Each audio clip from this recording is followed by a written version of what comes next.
Ini pasti wanita paling menggoda yang pernah saya lihat.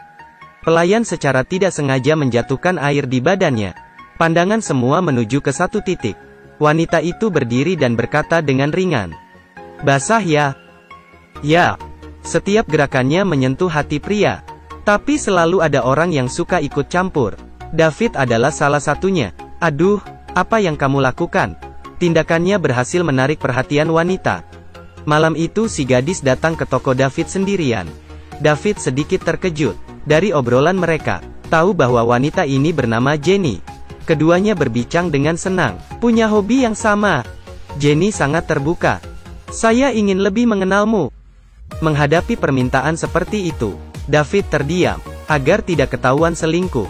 Dia minum alkohol di perjalanan pulang. Saat pulang David terus mengomel istrinya, untuk menutupi ketidaknyamanannya, tetapi lupa bahwa malam ini perlu memberi uang. Istrinya melihat suaminya aneh malam ini. Jadi saat suaminya mandi, dia memeriksa baju David, langsung ketahuan. Dia mengeluarkan pakaian dalam dan bertanya pada David.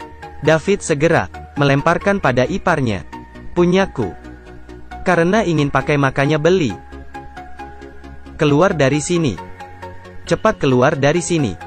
Keluar. Kakak ipar yang tidak bersalah malah menanggung kesalahan David. Malam hari David melihat kakak iparnya dari jendela. Kakak iparnya tidak marah sama sekali, malah menyuruhnya duduk, dan menceritakan semua ke David. Ternyata dia yang playboy. Beberapa tahun ini suka mencari wanita. Keesokan hari membeli barang mewah untuk menebus kesalahan. Istrinya membawa tas bermerek dan pergi ke pasar untuk membeli sayuran. Berencana memasak yang enak buat suaminya. Tetapi saat perjalanan pulang, terjadi kecelakaan. Istrinya meninggal. Kakak ipar sangat sedih. Kematian istrinya membuatnya sakit hati. Tidak minat dalam melakukan apapun. Adiknya datang menjenguknya. Melihat abangnya terus mabukan, adiknya menyuruhnya pergi mencari kesenangan seperti sebelumnya. Abangnya kira adik iparnya yang memberitahu adiknya. Ternyata istrinya yang memberitahu. Dan istrinya sendiri tahu apa yang dilakukannya beberapa tahun ini. Demi keluarganya dia memilih diam. Aduh, dia merasa lebih bersalah. Di sisi lain, semenjak berpisah dengan Jenny, David terus memikirkannya. Hari itu dia yang pergi mencari duluan. Keduanya berolahraga bersama. Jenny pun memasak untuk David. Hubungan mereka semakin dekat. Karena bersama, David merasa dirinya menjadi lebih muda. Melihat David yang semangat, kakak ipar tahu sudah bahaya. "Ada cerita ya?" "Saya ada cerita, apakah kamu ada bir?" Kemudian mereka pergi minum bir, dan memberitahu David jangan mengikuti langkahnya. Nanti akan menyesal. David memikirkannya, dan berencana tidak menghubungi Jenny lagi. Hari itu David pulang seperti biasanya. Jenny mengirim pesan padanya, mengatakan dirinya di depan rumah. David membuka tirai. Jika diketahui oleh istrinya, akan susah jelasin. Akhirnya segera keluar dan menyuruh Jenny pergi. Respon David mengesalkan Jenny. Akhirnya dia berencana memberi kejutan pada David.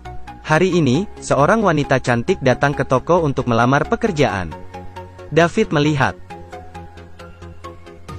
Apa-apaan ini? Dia tidak tahu mau sembunyi di mana. Salahnya dirinya terlalu ganteng, tidak punya pilihan selain menghadapi. David menemukan berbagai alasan untuk tidak mempekerjakan Jenny. Tapi istrinya sangat mengagumi Jenny. Tetap mau Jenny, dan menyuruh Jenny menjadi pembantu di rumah. Begitulah, sebuah bom diletakkan di samping mereka sendiri. Hari itu di saat tidak ada yang di rumah, David menanyai Jenny apa maunya. Jenny bertanya, "Apakah kamu menyukaiku?" David terdiam, tidak tahu bagaimana menjawab, dan Jenny perlahan-lahan membuka bajunya.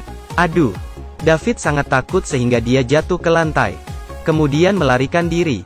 Malam hari saat Jenny pulang, melihat hubungan David dan istrinya yang mesra, sangat sedih. Malam itu, David mengajak Jenny untuk ketemu dan ingin menjelaskan. Berharap Jenny tidak mencarinya lagi, karena dirinya yang sudah berkeluarga. Jenny juga tidak sungkan dengannya. "Jika kamu kejam, kita berdua jangan berharap hidup tenang." Langsung memesan 10 menu yang mahal, dan posting kencannya dengan David di sosial media. Tentunya kakak ipar dan istri David membaca pesan itu. Istri David langsung pergi ke restoran untuk menyelidiki. Istrinya baru masuk. Sudah dilihat David. Jenny langsung menyuruhnya datang. Saat menoleh David menghilang. Ternyata sembunyi di bawah meja. Jika diketahui, maka susah jelasin. Di atasnya, Jenny menjelaskan ciri khas orang yang dia sukai. Istrinya merasa aneh. Yang dijelaskan bukannya David. David yang di bawah meja tidak sabar lagi. Diam-diam melihat, bagaikan seekor anjing yang berlari. Saat dia ingin pergi, ketemu dengan kakak ipar. Dia langsung memeluk kakak ipar dan menjelaskan semua, dan memohon bantuan kakak ipar. Kakak ipar pun setuju membantu. Kakak ipar keluar, meletakkan tangannya pada bahu Jenny. Demi kebahagiaan adik dan suaminya, dia menggantikan David menjadi kekasih Jenny. Jenny terdiam. Dia tahu bicara apa pun sudah tidak guna. Dengan bantuan kakak ipar, akhirnya selesai. Istrinya pulang ke rumah, melihat suaminya. Keduanya berpelukan. Hubungan mereka menjadi lebih baik. Main-main itu boleh, tetapi jangan bermain dengan pernikahan. Dengan godaan di luar, pria harus mengontrol diri. Judul film ini adalah What a Man Wants. Karena berbagai alasan, beberapa adegan tidak nyaman untuk diputar. Yang berminat bisa unduh video keseluruhannya. Kamu pasti mengerti. Jika kamu punya ide boleh berkomentar. Selesai nonton jangan lupa ikuti saya Da Wei. Kita ketemu di episode selanjutnya.